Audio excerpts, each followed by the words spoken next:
शरारती बंदर और चालाक लोमड़ी जंगल में कई तरह के जानवर रहते थे।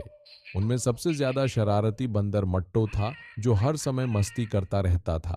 वह कभी पेड़ों से फल तोड़कर दूसरों पर फेंकता, कभी जानवरों को चिढ़ाता और कभी उनकी चीजें चुराकर भाग जाता। दूसरी ओर एक चालाक लोमड़ी चित्री थी, जो अपनी बुद्धिमानी से जंगल के जानवरों को बेवकूफ बनाती और हमेशा अपने फायदे के लिए चालें चलती। एक दिन मट्टो जंगल के पेड़ों पर झूल रहा था। तभी उसने नीचे लोमड़ी चित्री को देखा। चित्री एक खरगोश को बेवकूफ बनाकर उसकी गाजरें छीन चुकी थी और मजे से खा रही थी। मट्टो ने सोचा, ये लोमड़ी कितनी चालाक है, मैं इसे बेवकूफ बनाने की कोशिश करता हूँ। मट्टो नीचे आकर बोला, वाह चित्री, तुम तो बहुत होशियार हो, लेकिन क्या तुम मेरी तरह तेजी से पेड़ों पर चढ़ सकती हो? चित्री हंसते हुए बोली, यह तो नामुमकिन है। मैं पेड़ों पर नहीं चढ़ सकती, लेकिन मैं तुमसे ज्यादा होशियार जरूर हूं। मट्टो ने कहा, चलो देखते हैं कौन ज्यादा होशियार है। मैं शर्त लगाता हूं कि तुम मुझे कभी बेवकूफ नहीं बना सकती। लोमड़ी की पहली चाल चित्री को यह चुनौती पसंद आई।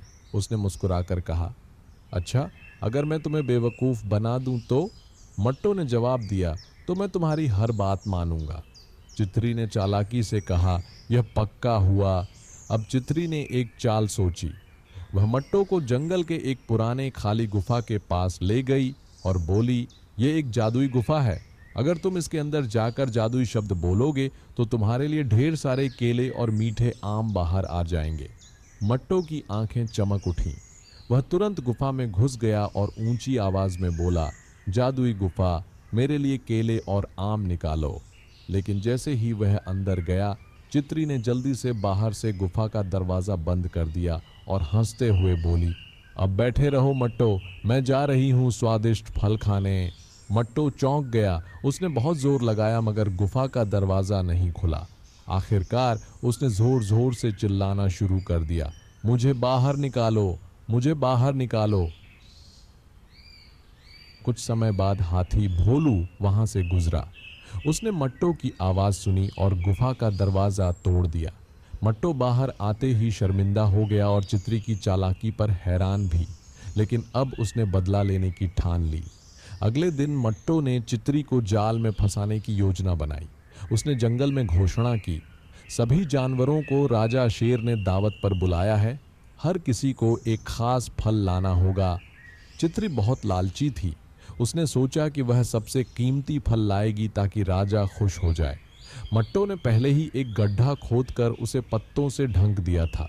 जैसे ही चित्री भागते हुए आई, वह गड्ढे में गिर पड़ी। चित्री चिल्लाई, मट्टो, मुझे बाहर निकालो, मैं हार मानती हूँ। मट्टो हंसते हुए बोला, अब पता चला बेवकूफ बनना कैसा लगता है, लेकिन मैं तुम्हें माफ करता हूँ। मट्टो ने चित्री को बाहर निकाला और कहा, हम हमेशा एक दूसरे को बेवकूफ बनाते रहे हैं, लेकिन क्यों ना अपनी होशियारी को अच्छे कामों में लगाए। चित्री ने सोचा और कहा, तुम ठीक कहते हो मट्टो, हमें मिलकर जंगल की भलाई के लिए काम करना चाहिए।